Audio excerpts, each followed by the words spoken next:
Notre voyage aérien au Brésil débutera dans l'état de Rio de Janeiro, au-dessus de la baie de Guanabara et de ses eaux dominées par la statue du Christ Rédempteur. Nous nous rendrons ensuite à Petrópolis, l'ancienne cité impériale du Brésil.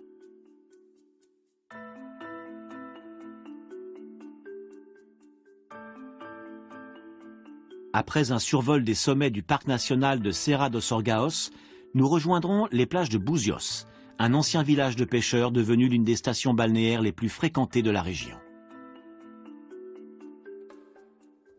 Nous traverserons la région des lacs pour rejoindre la capitale brésilienne du surf, Saquarema.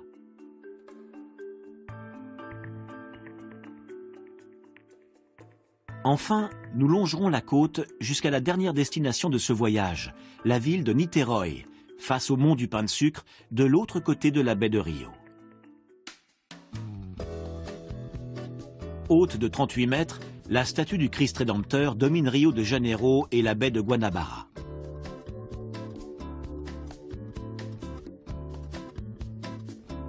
Les rives est et ouest de la baie sont reliées par le pont Rio-Niterói. C'est le plus long pont de l'hémisphère sud.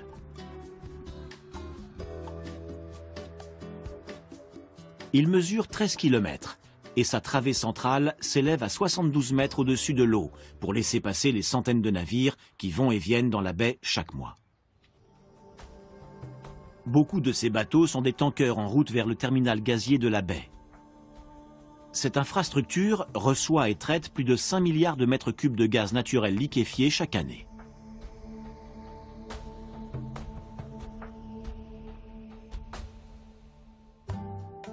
Une courte traversée en bateau mène les voyageurs à la petite île de Paquetá.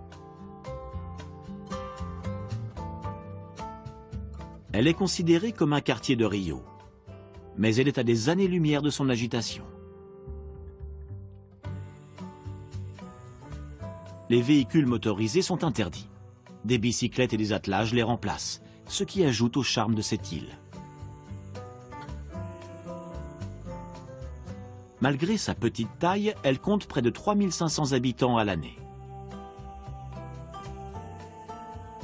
Beaucoup sont issus de familles dont les liens avec Paquetá remontent à des générations.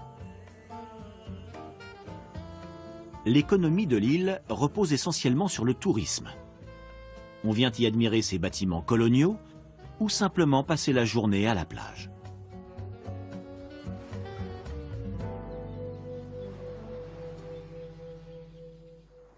Brocolhau ne se trouve qu'à quelques centaines de mètres. Cette ancienne île-prison abrite aujourd'hui le palais de Brocolhau, la résidence d'été du gouverneur de Rio.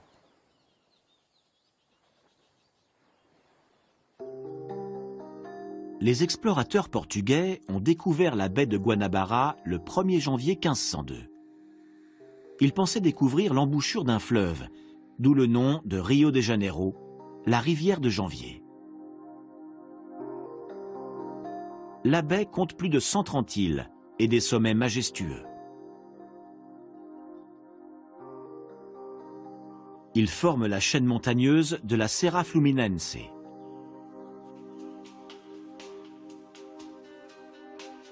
De petites villes parsèment la dense forêt tropicale humide atlantique, signe que nous approchons de la cité impériale de Petrópolis.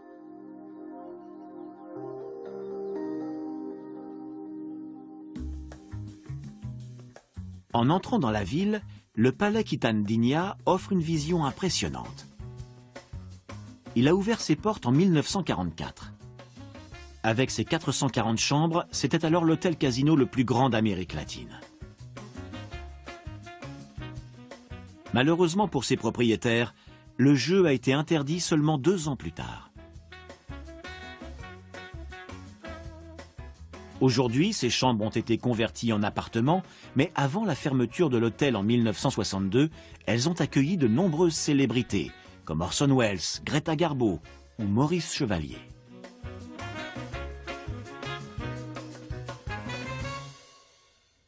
Au XIXe siècle, Petrópolis servait de résidence d'été à l'empereur du Brésil, d'où son surnom de cité impériale.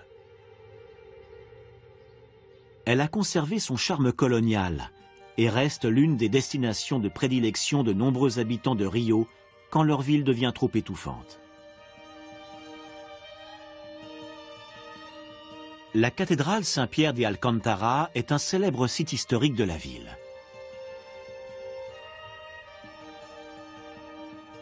Conçue dans le style néo-gothique français, sa construction a commencé à la fin du XIXe siècle. Elle abrite le tombeau de Pierre II, le second et dernier empereur du Brésil, à qui Pétropolis, la ville de Pierre, doit son nom.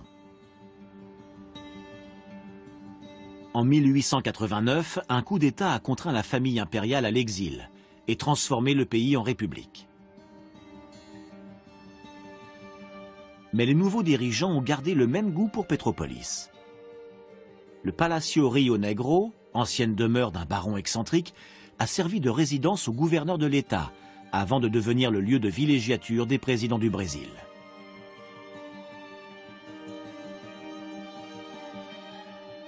Au cours du XXe siècle, 16 présidents y ont résidé.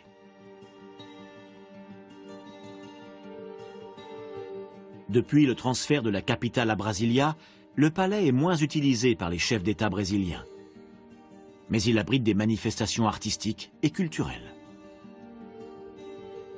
La fondation officielle de Pétropolis date de Pierre II, mais elle doit son existence à son père, le premier empereur du Brésil. En 1830, tombé sous le charme de cette région au climat agréable, il y achète une ferme. Quelques années plus tard, de 1845 à 1862, Pierre II y fait construire le palais impérial. Aujourd'hui, il a été converti en musée. Les visiteurs peuvent y admirer le mobilier de la famille, les bijoux de l'impératrice Marie-Léopoldine et la couronne de Pierre II, fabriquée pour le jeune monarque quand il est devenu empereur à l'âge de 5 ans. Non loin de là, le palais de cristal est une remarquable structure de verre et de métal. Elle a été fabriquée en France, puis assemblée à Pétropolis en 1884. Inspiré des palais de cristal de Londres et de Porto, il a été commandé par Gaston d'Orléans, comte d'Eu et prince impérial du Brésil, pour en faire cadeau à sa femme, la princesse Isabelle, héritière de Pierre II. En 1888, elle y a organisé un événement qui a fait date, la libération des derniers esclaves de Pétropolis. Le palais de cristal avait pour vocation d'être un lieu d'exposition, et c'est encore sa fonction aujourd'hui. À quelques kilomètres de Pétropolis, se situe la Serra dos Orgaos, l'un des hauts lieux de l'alpinisme brésilien. Son parc national s'étend sur 110 km². Ses reliefs aux contours spectaculaires sont recouverts par la forêt tropicale humide atlantique. Son nom, qui signifie la chaîne des orgues, lui a été donné par des colons portugais pour décrire ses pics semblables aux tuyaux d'un orgue. Le plus célèbre de ces sommets ressemble à une main pointant le ciel. C'est le Dedo de Deus, ou doigt de Dieu. Ce pic est longtemps resté inconquis, jusqu'à ce qu'en 1912, les habitants de la ville voisine de Teresópolis l'atteignent avec des équipements qu'ils avaient fabriqués eux-mêmes.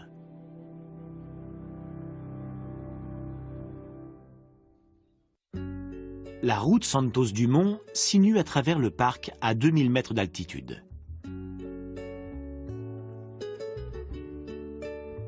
Elle doit son nom au pionnier franco-brésilien de l'aviation, concepteur et pilote de ballons, de dirigeables et d'aéroplanes. Chaque année, cette route est empruntée par des milliers d'amoureux de la nature vers ces paysages somptueux. Peu à peu, nous descendons vers les collines boisées et les riches terres agricoles qui occupent la région située au-delà des montagnes.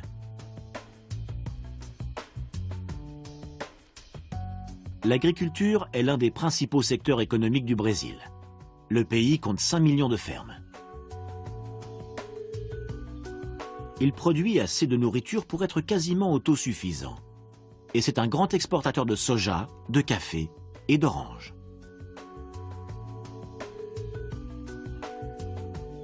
Depuis la Seconde Guerre mondiale, l'agriculture brésilienne a fait un bond en avant spectaculaire. Mais ce développement a eu un coût environnemental élevé. Pendant des années, l'État de Rio de Janeiro a eu le rythme de déforestation le plus élevé du pays. Mais récemment, pour tenter de protéger la forêt atlantique en déclin, des milliers de fermiers se sont mis à pratiquer une agriculture responsable.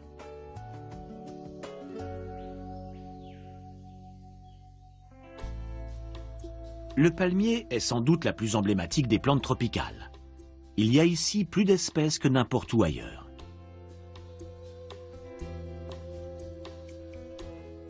La dernière période glaciaire n'a pas atteint les côtes du Brésil. Une large variété de plantes a pu ainsi se développer dans la région. Notamment 400 sortes de palmiers qui poussent dans les forêts et les pépinières de tout le pays.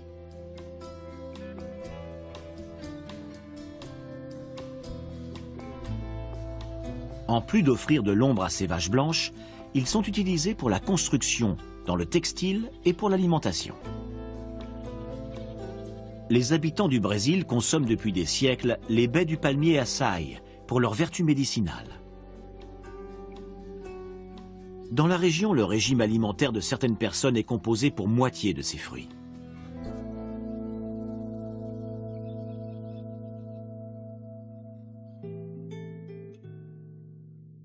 En revenant vers la côte, nous atteignons Cabo Frio, niché entre les dunes et l'océan Atlantique.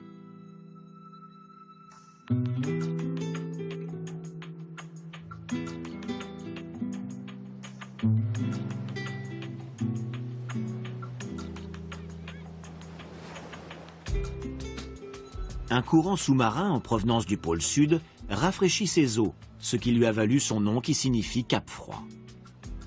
Pendant les chaudes journées d'été, impossible de résister à l'envie de se jeter dans cette mer fraîche et cristalline. Ceux qui ont du mal à se trouver une place sur ces plages bondées peuvent toujours se rendre à Forte Beach et s'offrir un tour de bouée tractée.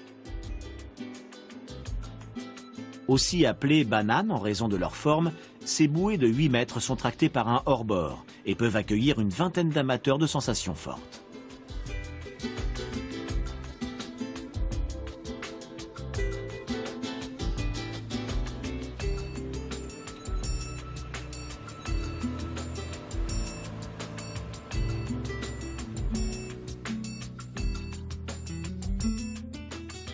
En continuant le long de la côte, nous rejoignons le canal Itajuru, en direction d'Ilha do Japonês, l'île japonaise.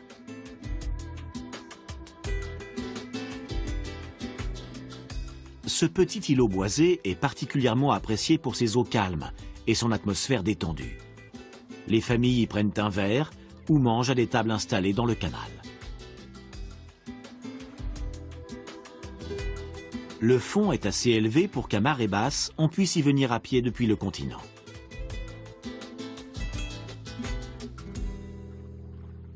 La péninsule de Buzios se trouve à une quinzaine de kilomètres. Ce petit village de pêcheurs n'avait même pas l'électricité au début des années 1960. Il s'est totalement transformé quand Brigitte Bardot est tombée amoureuse de la beauté du lieu et du calme de ses plages. Après sa venue, le village a soudain connu une renommée mondiale. Et aujourd'hui, c'est l'une des stations balnéaires les plus animées du Brésil.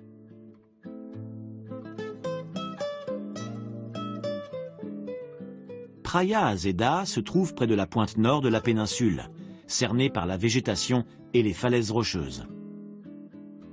Ce petit rivage d'environ 200 mètres de long est considéré comme l'une des plus belles plages du Brésil.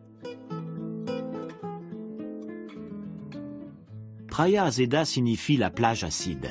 Ce nom lui vient de la couleur de ses eaux qui fait penser à du jus de citron vert.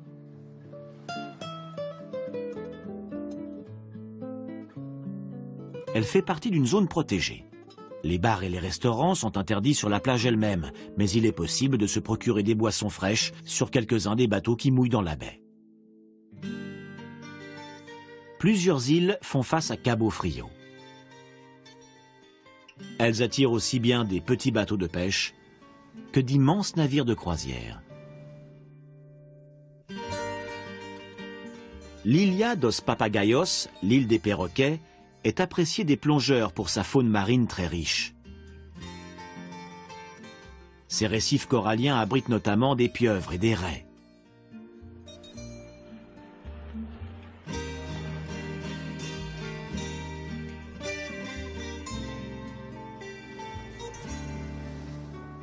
L'île fait aussi partie d'une zone marine protégée où migrent les baleines.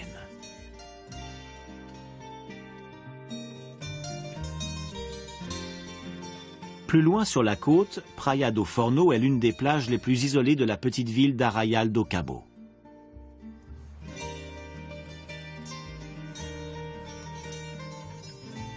Elle est difficile d'accès et attire beaucoup moins de touristes que ses voisines. Elle offre un cadre idyllique, mais uniquement si l'on parvient à s'y rendre.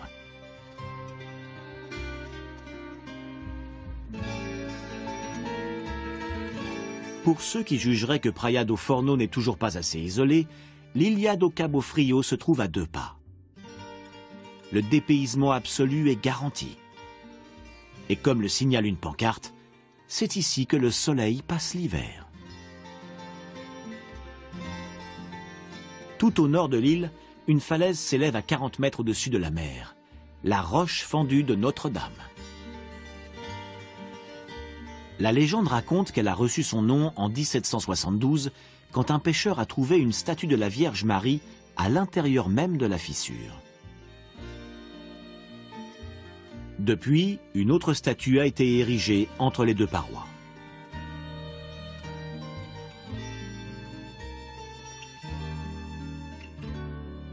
La Costa do Sol, la côte du soleil, s'étire sur une centaine de kilomètres et mène presque jusqu'à Rio.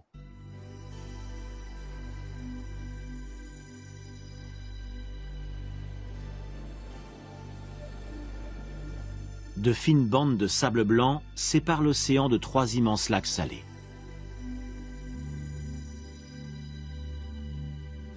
Leur teneur en sel est près de 3 fois plus élevée que celle de l'océan. Avec une superficie de plus de 200 km², le lac Araruama est l'une des plus grandes lagunes hypersalines du monde. Le sel est la principale industrie des villes des environs.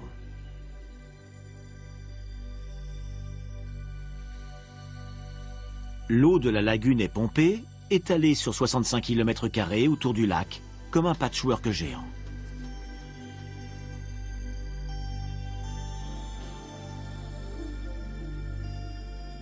Peu à peu, l'eau s'évapore, et seuls restent les minéraux qui ne demandent plus qu'à être récoltés. La production du lac Araruama varie d'une année sur l'autre, mais il lui est déjà arrivé de dépasser les 320 000 tonnes.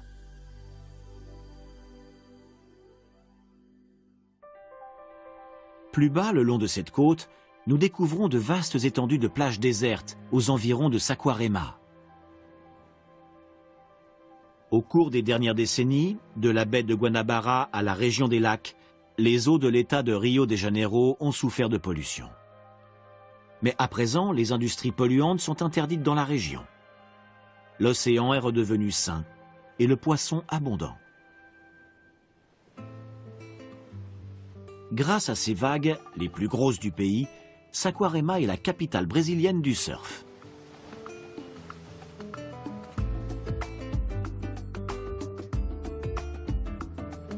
Pour les passionnés du monde entier, la plage d'Itaúna est l'un des temples de ce sport. C'est l'endroit parfait pour prendre une vague. De nombreuses compétitions s'y tiennent chaque année. Pour les amateurs d'eau plus calme, Saquarema donne aussi sur les étendues cristallines de 3 lagunes.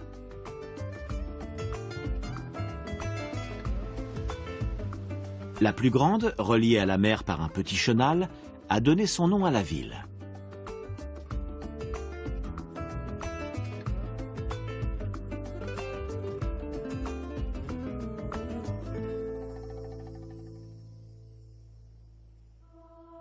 Perché sur une colline entre la lagune et l'océan, l'église Notre-Dame de Nazaré domine Saquarema. Elle a été inaugurée en 1837. Et chaque année en septembre, elle accueille des milliers de pèlerins à l'occasion de la fête de Nazaré.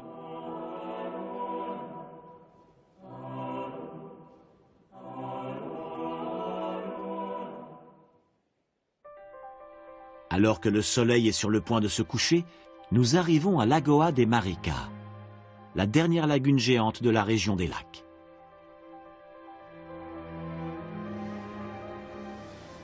Bien que troubles, ces eaux sont peu polluées et idéales pour la pêche et les sorties en bateau.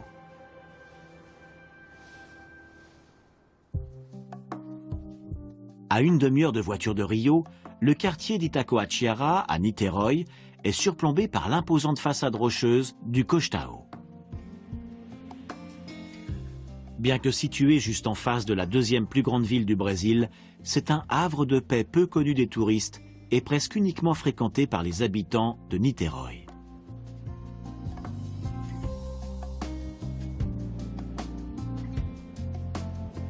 De retour dans la baie de Guanabara, nous apercevons le mont du pain de sucre. Haut de 396 mètres, c'est l'un des symboles de Rio et l'un des sites naturels les plus reconnaissables au monde. À l'entrée de la baie, la forteresse de Santa Cruz de Barra lui fait face.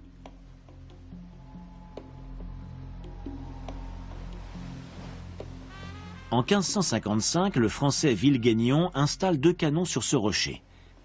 Construite plus tard, la forteresse était la principale ligne de défense de Rio, aux époques coloniales et impériales. Au XVIIIe siècle, elle comptait 44 canons. Avec les 3 autres places fortes de la baie, elle formait un redoutable tir croisé qui rendait Guanabara quasiment imprenable. La forteresse de Santa Cruz de Barra a tiré sa dernière salve en 1955. Mais la première division d'artillerie de l'armée brésilienne y est toujours en garnison. Toutes les heures, des départs de visite organisés ont lieu. Chaque mois, le lieu accueille 2000 visiteurs. La dernière destination de notre voyage nous fait sortir des livres d'histoire et nous plonge dans un présent futuriste. Face à Rio, le musée d'art contemporain de Niterói est juché sur une falaise. Sa silhouette n'est pas sans rappeler celle d'une soucoupe volante. Le bâtiment a été dessiné par le célèbre architecte brésilien Oscar Niemeyer et sa construction a pris 5 ans. Le musée a ouvert ses portes en 1996. Cet ouvrage cylindrique a un diamètre variable de 9 à 50 mètres. À sa base, il est entouré par une piscine miroir de 817 mètres carrés, baptisée Boa Viagem, bon voyage. Une rampe d'accès suspendue de 98 mètres serpente jusqu'au musée. Elle mène les visiteurs à l'intérieur de l'édifice, où les grandes baies vitrées de la promenade circulaire offrent une vue panoramique sur la baie. Grâce à ce musée reconnaissable entre mille, Niterói figure aujourd'hui en bonne place sur la carte touristique du monde.